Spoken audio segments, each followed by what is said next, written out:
What's up everyone, welcome to Stockton. It's a pleasure to meet all of you. On this channel, we talk about stocks before they start blowing up, say goodbye to chasing stocks at all-time highs, and say hello to making some money.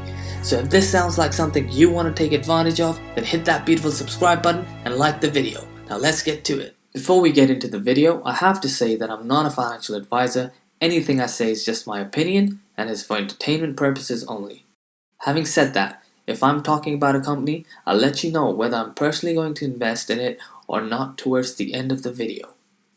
But you should always do your own due diligence, so with that out of the way, let's get started. On this channel, I've never actually talked about IDEX before, but this company has always been on my radar.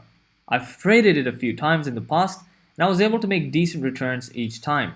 But the real reason I never talked about Ideanomics was because the valuation just didn't make sense to me at that time. But now that they've reported their financial year results for 2020, I might need to put this stock back on my watch list. In hindsight, if this stock was on my watch list, I probably would have bought some shares on the recent dip. Now, even though I don't own shares in this company, I know a lot of you do, so I thought I'd do a quick breakdown of their financial year-end results. As you can see, the market has responded nicely to the financial year-end results, and the stock is currently up 9% in after hours. So let's get into the details. Revenue for the year was $26.8 million with sequential quarter-over-quarter growth, demonstrating the growing strength of Ideanomics.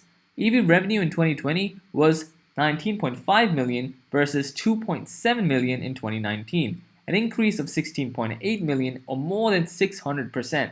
Now, an increase of 600% is absolutely insane. However, you have to keep in mind that in 2019, they weren't necessarily pushing the whole EV ecosystem like they did in 2020, so I don't think that's a fair comparison. But still, this shows that there is definitely traction in what they're doing and that they're growing rapidly in this field. The 2020 revenues included our first sales of charging and battery systems, a part of the EV ecosystem that is very important to Ideanomics. We expect revenues from charging systems to grow as Wave, our inductive charging business acquired in January 2021, is included in our financial results starting this quarter. So we could expect a greater percentage increase in the first quarter revenue when compared to the quarter ended December last year, since that did not include revenues from Wave. Revenues for the full year 2019 were $44.6 million. However, $40.7 million was generated from the digital asset management services contract that produced no revenues in 2020, and this contract is not expected to produce any revenues for the foreseeable future. So basically, as I mentioned earlier, in 2019 they weren't pushing the whole EV ecosystem like they are now. So I don't think this 40 million figure means anything because this was revenue from something they're no longer doing,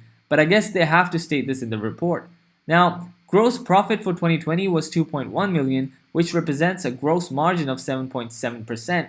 I have to be honest here, I'm not loving the gross margin. I think 7.7 seems a bit low, but let me know in the comments below what you think about these gross margins.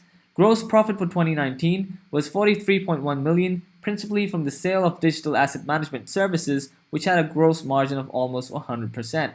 Again, you can't really compare anything they're doing now to 2019. IDEX is a very interesting opportunity. Now, this is a company that's in a very hot sector in a country that is very hot on EVs right now. So I do feel like Ideanomics is going to continue to grow as the whole EV scene in China continues to flourish in the years ahead. Personally, as I mentioned, I'm not currently invested here, but this is a stock that's gone back on my watch list, and I'll be keeping a close eye on this, and I'll wait for the right entry point. Anyways guys, that's it for me today. If you liked the video, give it a thumbs up and subscribe to the channel. Have an awesome day, and I'll see you in the next one.